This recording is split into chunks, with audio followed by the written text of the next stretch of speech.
За манайхаа алдарт Pixar-ийн дахиад бидний гайхшруулсан Hopper Smack Animation саяхан нээлттэй хэлээ. Энэхүү анимашн нь хүн төрлөختөн амьтны хэлээр ярих биш, бүр амьтны бие дорж амьдэрдэг болсон тухай гарах ба алдарт Weber Burns-ийг бүтээсэн найруулагч Daniel Chong найруулснараа онцлогтой юм байна. Мөн болоогүй Devil Wears Prada, The Iron Lady зэрэг кино тоглосон бидний сайн мэддэг жүжигчин Meryl Streep-маань дүр бүтээснээрээ бүр ч илүү анхаарал татаад байгаа юм байна. За тэгээд манайхаа эхлээд лайк болон сабаа дараад үзээрэй. Хэдхэн хувь л сав дарсан байна лээ шүү. Энэ бол манай гол дүр Mabel ба тэрээр амьтан тайртай, сониуж зантай нэгэн. Хүмүүстэй харилцахаас илүү амьтны ертөнцийг ойлгохыг илүүд л хичээдэг. Нэг өдөр тэрээр сургуулийнхаа амьтдыг үүргэвчэндээ нууж нууцаар аврахыг оролдож байгаар үйл явдал эхэлнэ. Түүнийг үйлдэл дээр нь барьсан хамгаалагчийн ярианаас үзвэл энэ нь түүний ийм зүйл хийж буй анхны тохиолдол биш бололтой бөгөөд Mabel-ийн төлөвлөгөөж тэр дороо нуран унах нь тэр. За тэгээд ч болоогүй Mabel зүгтах гэж байгаад санамсаргүйгээр галын тохиолдол ажиллуулж бүрчиг асуудалд ороод авна. Үүний дараахан эцэгхэн түүнийг эмээгийнт нь хэсэг хугацаанд байлгахаар явуулах ба Mabel ч ихэндээ дуугүй илт бухимдалтай байх боловч эмээ түүнийг ойролцоох намгүм ойн төгөл рүү явж үзхийг нэвтэхнээр ятгана. Мөн тэрээр Mabel зүгээр л чимээгүй суугаад орчин тойрноо ажиглахыг захилаа. Хэсэг хугацааны дараа амьтад новч насаа гарч ирж эхлэх бөгөөд Mabel байгальтлыг бүрэн биширч түүнээс маш их урам зориг авлаа. Ийхүү он жилүүд өнгөрөх тусам Mabel эмээтэйгээ улам дотносож тэд хамтдаа тэр ойн төгөлд амьтдыг асарч халамжлан цагийг өнгөрөөх бөгөөд энэ газар тэдний аль альнийх нь хувьд маш гүн утга учиртай газар болж хувирлаа. Ийхүү байдал нь эмээг нь өвдөж улмаар өөд болох хүртэл нь үргэлжлэв. Одоо нас бий төрсэн Mabel эмээгийнхээ байсанд ганцаараа амьдрах бөгөөд ойн төглийг ямар ч үнээр хамаагүй хамгаалахаар эргэлт буцалтгүйгээр шийдсэн байлаа. Тэрээр төглийг устгах гэсэн оролдлого бүрийг идэвхтэй эсэргүүцэж тэрж байдгаа ажилчдыг тус бүсэд тесрэг бодис дэлбэлхийг нь хүртэл зогсооно. Мөн энэч түүний хотын дарга Jerryтэй шууд сөргөлдөхөд хүрэх болжээ. Хотын дарга нь болохоор амьтдыг хэдийнэ алга болсон гэж зүтгэн төгөл дундуур хурдны зам тавихаар төлөвлөгөөгөө хүчээр үргэлжлүүлнэ. Сонгуульч төхөж байгаад бол хотын дарга бүтээн байгуулалтад анхаарлаа бүрэн төвлөрүүлж байсан бол Mabel түүнийг тууштай эсэргүүцээр л байлаа. Mabel ч үнэхээр зөрөгтэй алхам хийж тесрэг бодисыг байршуулсан далан дээр зогсоод л эсэргүүцлээ илэрхийлж гарав. Эцэст нь түүнийг тэндээс албадан холдуулдаг хотын дарга түнд төслийг зогсоохын тулд хангалттай гарын сүг цуглуулах маш бага боломж буюу ердөө 48 цагийн хугацаа өглөө. За тэгээд манай хүнч дэмжлэг хүсэж айл хэсэг боловч очсон бараг бүх газараасаа татгалзан хариу сонсно. Гэсэн түүнд багч болов ихтгэл найдвар төрүүлсэн нэгэн учаал нь нэгэн өндөр насантай таарсан явдал байлаа.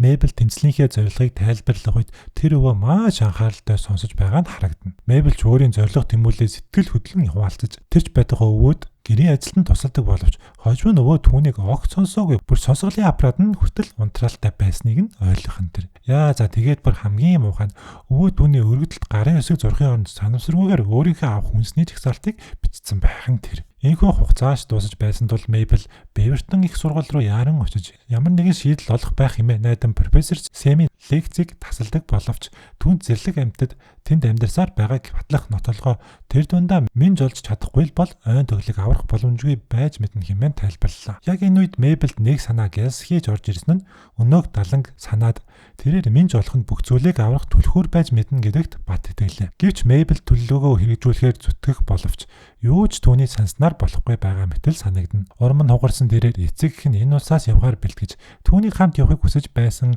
өнгөрсөн үеийнхээ нэгэн дурсамжийг санана. Тэр үед Mabel имээд би илүү хэрэгтэй гэж үзээд хамт явахаас татгалзаж үлдэж байж л дээ. За тэгээд Mabel шөнжин хүлээс нийцэд арай гэж нэг минж олж хараад итгэл найдвар төрж эхэлсэн боловч өнөөх амтныг нь гинэт барьж аваад явчихсан тэр. Mabel ч эргэлзэх зөөлгүйгээр тэднийг мөшгөж их сургууль доторх нууц лаборатори хүртэл дагаж очлоо. Тэнд тэрээр маш цочирдмж зүйлийн гэрч болсон нь өнөөх минж чинь бүр байгаламж руу орохын тулд нэвтрэх карт ашиглаж байд юм да. Ийхүү Mabel ч юу болоод байгааг бүр ойлгохгүй байж байтал ядаж өнөөх хиддээ баригдчихнаа хөр. Гэтэл лабораторийг өдөрж буй хүмүүс нь доктор сайн болон түүний багийнхан байсан бөгөөд тэд сая нэг үннийг дэлгэлээ. Өнөөх минж ч амьд амтан биш ба энэ нурт хугацаанд үргэлжлэж буй Hoppers хэмээх хөтөлбөрийн нэг хэсэг болох робот бүтээл болж тарав. Тэд энэхүү хөтөлбөр нь хүмүүст өөрсдийн ухамсарыг робот амьтад руу шилжүүлж зэрлэг амьтадтай цоошин аргаар харилцах боломжийг олгодог болохыг тайлбарллаа. За тэгээд ойн төглийг аврах боломж байгааг олж харсан Mabel ч эргэлзэнгүй.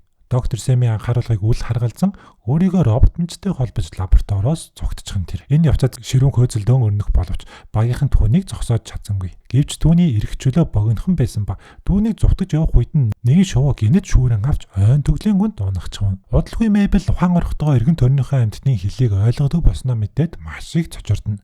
Тэрээр орчин тойрноо судалж явахдаа Лов хэмээх 50 минжтэй танилцаж түүнийг Эллен нэртэй баавгаас аврахт нь туслав. Гэвч цөөрмийн дүрмийн дагуу Эллен түүнийг агнах бүрэн эрэхтэй байсан гэдгийг Мэйбл эцэст нь олж мэдлээ. Энэхүү хөндлөнгийн оролцооноос нь болж Мэйблийг амьтад хамтдаа амьдардаг аврах том дундын үүрний захирагч болох хөгтөн амьтны хааны өмнө аваачлаа. Сүнөж зан нь хөдөлж басгүй гайхаж төрүүлсэн Мэйбл доктор Сэмтэй холбогдоод амьтдын дунд ийм шатал байдаг гэдгийг сонсоод доктор Сэм ч мөн адил маш их гайхлаа. Энд хооронд лабораторид судлаачдын нэг болох Коннор Мэйблийн хийж буй зүйлийг анхааралтай ажиглаж байна. Мэйбл ойн түгэд илүү их цагийг өнгөрөх тусам амьтад эднээс явсан жинхэнэ шалтгааныг олж мэдлээ. Хотын дарга Жерри зөвхөн амьтдад сонсогдох өнөр татамжтай дуу чимээ гаргадаг хиймэл моднуудыг суйрлуулж тэднийг үр дүнтэйгээр хөөж явуулсан болж таарав. Энэхүү байдлыг засгаар шийдсэн Мэйбл ч эдгээд төхөөрөмждөд нэгийг устгахыг оролдоно.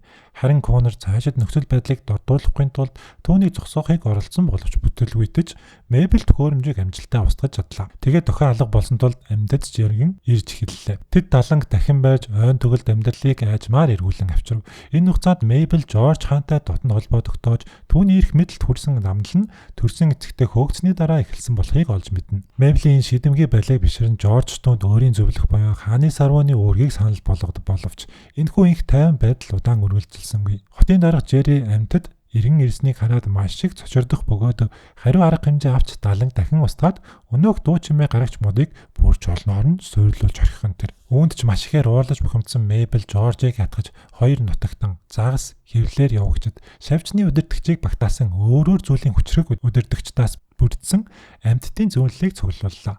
Гэвч зөвлөл ихэндээ түүний санаа зөвнөлийг үл томсорлсон боловч буучихыг хүсээгүй Мэйбл хэрв энэ ойн төгөл сөрвөл хотын дарга үгээр зогсохгүй эцэст нь бүх амьтдын амьдрах орчин эрсдэлд оруулна хэмээн сэтгэл хөдлөн хатуу анхаарууллаа. Гэвч Мэйблийн анхааруулга эцэст нь байдлыг дэндүү хурцдгаж орхилоо. Энэ нь Шавжны хатан хааны одоо цорын ганц шийдэл бол Хахүний хаан гэж нэрлэгдэх болсон хотын дарга Жерриг устгах явдал хэмээн шийдвэр гаргах нь тэрээр бусад амьтдыг төлөвлөгөөндөө нэгдэхийг уриалдаг боловч Мэйбл бүгдийг тайвшруулахыг оролдох үед байдал эмгэнэлтэйгээр эргэлээ. Тэрээр санамсруугаар Шавжны хатан хааныг үхэл түргэж өөрийгөө болон Жоржийг тэр дорнд бусдын бай болгоод авах нь тэр. Ийхүү нөхцөл байдал хяналтаас гарч тэр хоёр авраг уурнаас зүгтгаас өөр аргагүй боллоо. Хэдийгээр Жорж Мэйблийг хязгаараад авч өөрийнх нь эрх мэдлийг солирууллаа хэмээн бухимдаж байсан ч эцэст нь түүнд Жерриг хамгаалахад нь туслахыг зөвшөөрөв. Энэ хооронд хатан хааны хүү Титус Шавжны хаан болж өшөө авах хүсэлтэд хөтлөгдсөн. Тэрээр хотын даргаыг устгахын тулд дээд зэргийн махчин амьтныг судалдан тавьж зөвлөлийн үйл ажиллагааг урдам хорцдохыг шаардав. Дараа өдөр нь хотын дарга Жерри өөрт нь аюул ойртож байгааг огтонч мэдээгүй байдалтайгаар улиран сонгогдох цуглаандаа бэлдэж байлаа. Мэйбл Жорж хоёр түүний машинд нууцаар орж утасных нь бичвэрийн яриа болох функцийг ашиглан түүний амнаас ноцтой аюулд орсон талаар анхааруулж ойн төгөл рүү чиглэхийг шаардна. Гэвч тэднийг явж байхад гинтл сүрэг шувууд дарж зүгтхгүй л явцыг бүрэн эмх замраагүй байдалд оруулж орхилоо. Энэхүү хөөцөлдөөний үеэр зарим амьтад цохиулан унах бөгөөд Мэйбл нөхцөл байдлыг дахин хяналтандаа авахыг оролдох яг тэр үед доктор Сэм болон түүний багийнхан ирж түүнийг лаборатори руу буцаж авчирхаар оролдлоо. Дараа нөхцөл байдал буурж дордож шувууд Даяна нэртэй үхлийн аюултай аврах загас болох махчин амьтныг Жерригийн машиныг бяцлуулахаар шууд дээрээс нь унахчих нь тэр. Энэхүү галзуу байдлын дунд Мэйбл Жорж хоёр дайралтыг зогсоож чаддагч машин жолоодлого алдан гүүрнээс нисэж осолдчих нь тэр. Доктор Сэм ч эцэст нь Мэйблийг гаргаж түүнийг робот биеэс хүчээр гарган үннийг Жоржд дэлгэхэд Жорж бүхэлдээ зочролдоод чоцсон. Гэвч тэднийг ухаан орч жамжаагүй байтал амьтдын зөвлөл дайрж бүгдийг нь барьж аван лаборатори руу буцаан авчирлаа. Мэйбл Жерри хоёр ухаан орохдоо хүлээстэй байх бөгөөд доктор Сэм болон түүний хамт олон ч мөн барьцаалагдсан байлаа. Яг тэр үед бүрэн төлөвлөгөө ил болох нь тэр. Зөвлөл Жерригийн робот хувилбарыг бүтээхээр төлөвлөж байсан бөгөөд Титус түүнийг удирдах цуглаанд оролцсон өнөө хөндөр татамжтай дуу чимээг ашиглан хүмүүс рүү олноор нь халтгаар төлөвлөжээ. Ийхүү аюулын цар хүрээг ухаарсан Мэйбл Жерри хоёр эцэст нь санал зөвлөлтөөнөө хойш тавьж хамтран ажиллахаар боллоо. Мэйбл Жерриг робот мэнчтэй холбогдохыг хятгаж чадсанаар тэрээр бүгдийг хүлээснээс мулталж холбоотнуудтайгаа иргэнэгдлээ. Цуглаан дээр Мэйбл Титустай сүүлчийн удаан утсыг зүгээ олцохыг оролцсон боловч тэр сонсгоос татгалзаж зөвхөн хүмүүсийг устгаад зогсохгүй апокантыг захирах гэсэн жинхэнэ санаархлаа илчиллээ. Гэвч тэрээр төлөвлөгөөгөө идэвхжүүлэхээр яарах боловч бүх зүйл санснаар нь болсонгүй. Төхөөрөмжийг ашиглахаас өмнө устгахчдаг бөгөөд энэхүү эмх замраагүй байдлын үеэр Титус ч харигсаар амиа алдаханд. За тэгээд бүх зүйл намжхан гэд бодож байтал ойн төгөл даяар гинэт гал гарч хурцтай тархан бүгдийг сандралд орууллаа. Өөр ямар ч сонголт үлдээгүй тул Мейбл Жорж хоёр нэгэн зөвхөрсөн шийдэлд хүрсэн нь Жорж амьтдад даланг нураах тушаал өгснөөр үер бож галыг амжилттай унтрааж чадлаа. Ийхүү дараа өдөр нь гэхэд бүх зүйл өөрчлөгдсөн байлаа. Жери хурдны замын төслийг цуцалж ойн төглийг албан ёсоор байгалийн нөөц газар болон хувиргаж түүнийг сэргээхийн тулд Мейблтэй хамтран ажиллахаар болжээ. Даалгавраа амжилттай биелүүлсэн Мейблч сургуулаа төгсөөд лабораторидоо буцаж ирлээ. Хэдийгээр Хопперсын хөтөлбөр хаагдаж доктор Сэм албан тушаалаасаа буусан ч Мейбл түнтэй үргэлжлүүлэн хамтран ажиллахаар шийдэж ирээдүйн судалгааны ажилд нь туслахаар боллоо. Төгсгөлд нь Мейбл ойн төгөлд иргэн ирж нэгэн цагт Тимотигийн хуваалцаж байсан яг тэр газартаа сууж буй Жоржийг олж харлаа. Тэд өмнөх шигээ ярилцаж чадахгүй болсон ч Мейбл түүний хайжууч Мэгүйхэн очин суугаад тэдний холбоо хэвээр үлдэж хоорондоо холбогдох энгийн аргуудыг олж байгаар кино өндөрлөж байна.